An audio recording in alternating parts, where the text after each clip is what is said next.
All right. Hey, welcome. I'm with my mom and dad today, and we are continuing the conversation about what it means to make disciples.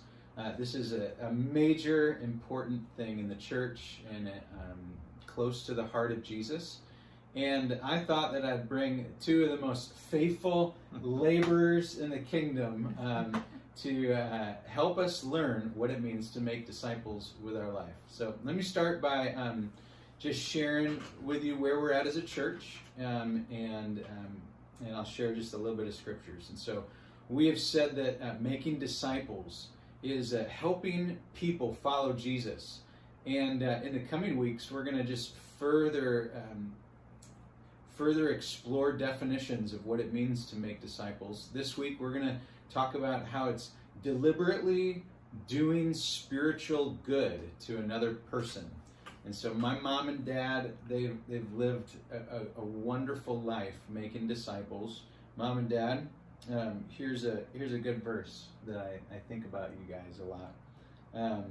It's in 2 Corinthians chapter 3, and it talks about how Paul's ministry and life was lived not for his own sake, but in and through the lives of other people. He says, you are our letter, written in our hearts, known and read by all men. So you guys have done a great job. How long you guys are making disciples? 30, 40, 50 years, you think? Well, Lynn and I were talking a little bit about that even this morning, and it's probably been 48 years. 48 as long years. as we've been on the staff of Great. crew, that's always been one of their objectives is invest and disciple college students or people who you are influencing to further the kingdom. That's great. Yeah. So mom and dad, they've got a lot of letters written on a lot of human hearts out there, and your work has been very commendable. So appreciate you guys and your model. All right, so let's talk about making disciples, okay? Green light, go. Let us learn from you. Let's start the conversation. When you guys pray about how you guys want your lives to count for Jesus Christ and to live for others, how do you start thinking about helping another person grow closer in Jesus? What do you do? Well, my first thought, Mike, it deals with relationships. Mm-hmm. When you spoke last Sunday that a disciple was a follower, that entails a relationship in the front end or the back end of a relationship. So I've been thinking about that because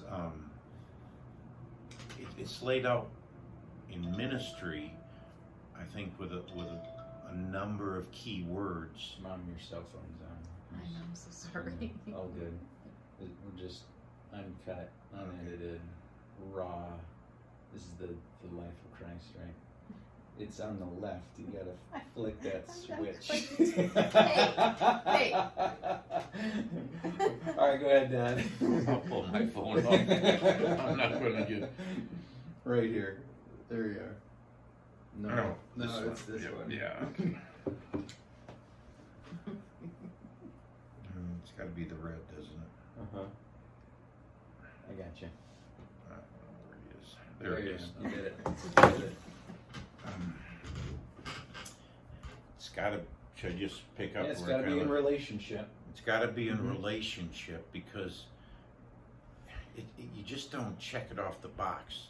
In relationships, some are very natural and some are difficult. Yeah. But I believe, and I know Lynn will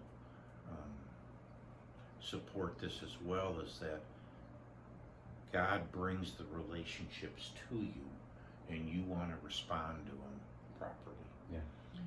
Of course, I'm going to let Lynn handle the older women to younger women, but when I began to invest in college students' lives at the University of Oklahoma, those individuals were looking for the students are looking for a person to invest in their life. Yeah. And so I had never been discipled in my own life. Crew had given us some rails to run on, and so I began to understand that there was an equipping mentality, that we're going to equip these students to be followers of Jesus Christ. And the second thing that I feel is really important is a training concept. Mm-hmm. When people lack confidence in some area of their life, a leader will say, okay, how can I meet that need, and how can I train them? And then there's also the idea of a transferable concept, which means I can teach them something that as they grasp that concept, they would be able to teach others within their own personality or within their own family or whatever. Sure. But the principle or concept is the thing that you want that individual to grasp. Yeah. And then the ultimate, of course, is my heart is that they would become initially dependent upon me to a degree, and then I would move them from being independent of me and totally dependent on their relationship with Christ. Sure. So there is an equipping, there's a training, and then there's a deeper dependence upon the Lord. And in that, though, is a relationship where it isn't just a check-off box of giving them theology or giving them a nugget or a principle, even though that's part of it, but you want them to understand that this is really how they're going to live a balanced Christian life. Right. And then they want to take that balanced Christian life and reproduce it in the relationships of people that they really care about, so that they too are equipped to do it. Right. So, as we were learning from you, like you're saying, there's an investment into people. You want to teach them, because the making disciples Great Commission is baptizing them in the name of Father, Son, and teaching them to obey. So there's an aspect of imparting information, but you're also saying it's not like hey, we've got to be sitting down once a week at Starbucks and quiet while I dump everything I know about the Bible, right? Absolutely. So there's life on life relationships. All right, Mom, okay? Tell us, so you and Dad have been making disciples for 48 years. Don't you feel so accomplished, and like you just walk into every relationship and every situation and you know exactly what to do and how to make disciples? I was telling Mike this morning that that's the furthest from the truth. Sure. Because even now, I'm 70 years old, and my first thought is like, I don't know how to do that. Right. What does discipleship mean anyway? And I'm not doing this right, or and so I think that's why there's a requirement to just be intentional, and to walk by faith, and to step into somebody's life and sharing the things that have ministered to you. You have learned things about Christ. These are things you're going to teach to someone else.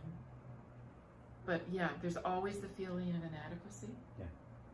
There's always the feeling that someone doesn't need discipleship because they probably already know everything, or they don't. You know what I'm saying? Right. When the reality of that is, and I say this often, that I probably 80 to 90% of the people that are in the pews need some help.